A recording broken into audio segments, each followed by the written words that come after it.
দীর্ঘ ৬০ বছর পর দাবি পূরণ হতে চলেছে মাতাবাড়ি বিধানসভা কেন্দ্রের কৃষ্ণভক্ত পাড়ার বাসিন্দাদের। মঙ্গলবার গঙ্গা পুজোর মধ্য দিয়ে শুরু হলো সেতু নির্মাণের কাজ। মাতাবাড়ি বিধানসভা এলাকার কৃষ্ণভক্ত পাড়ার উপজাতি জনপদের মানুষের দীর্ঘ ৬০ বছরের দাবি পূরণ হলো বিধায়ক অভিষেক দেব রায়ের হাত ধরে। মঙ্গলবার দুপুর ১২টায় গঙ্গা পুজো এবং ভূমি পুজোর মধ্য দিয়ে একটি সেতুর শিলান্যাস করেন অভিষেক দেব রায়। ১ কোটি টাকা বরাদ্দ হয় সেতু নির্মাণে। এই সেতু নির্মাণ হলে ৩-৬টি গ্রামের কয়েকশো পরিবারের লোকজন উপকৃত হবেন। এখানকার উপজাতি অংশের মানুষেরা বাম আমলে অনেকবার প্রতিশ্রুতি দিয়েছিল এই সেতুটি নির্মাণ করে দেবে। ২৫ বছরে প্রতিশ্রুতি পূরণ হয়নি। মঙ্গলবার উপজাতি অধ্যুষিত এলাকায় শান্তিপ্রিয় মানুষদের সঙ্গে নিয়ে ব্যাপক উৎসাহের মধ্য দিয়ে গঙ্গা পুজো এবং ভূমি পুজো দিয়ে সেতুর শিলান্যাস করেন বিধায়ক অভিষেক দেব রায়। বিধায়কের এই প্রতিশ্রুতি পূরণে জনজাতি অংশের মানুষের মধ্যে বিপুল উৎসাহ উদ্দীপনা লক্ষ্য করা যায়। উদয়পুর থেকে নিজস্ব প্রতিনিধি রিপোর্ট নবীন ত্রিপুরা। যে কিছুই করেনি এটা ঠিক না।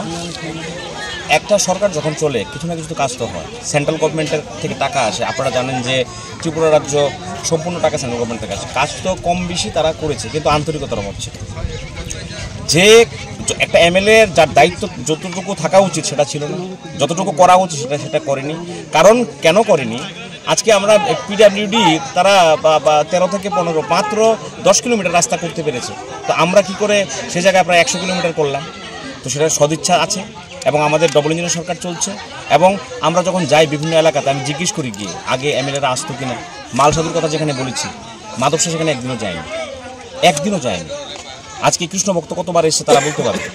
একটু ভিতরে গেলে কোনো জায়গায় যায়নি। তারা তো সন্ত্রাস এবং পয়সা এবং ভয়ভীতি দেখিয়ে তারা রাজনীতি করতে চেয়েছে। আর আমাদের তো রাজনীতির স্টাইলটাই আলাদা। সেবার মাধ্যমে সংগঠন, মানুষের কাছে গিয়ে মানুষের ভালোবাসা আদায় করে। আমরা কেন যাই, আমরা কেন বলি ভারতীয় জনতা পার্টিকে ভোট দিতে? আমরা কাজ করে কাজের বিনিময়ে বলি, মানুষের কাছে গিয়ে বলি। কিন্তু তারা তো রক্তচক্ষু দেখিয়ে বলতো, পয়সা নিয়ে বলতো, মানুষকে চাঁদাবাজি জুলুম করে তারা বলতো, ভয়ভীতি দেখিয়ে। আমাদের ভয়ের কোনো বিষয় নেই।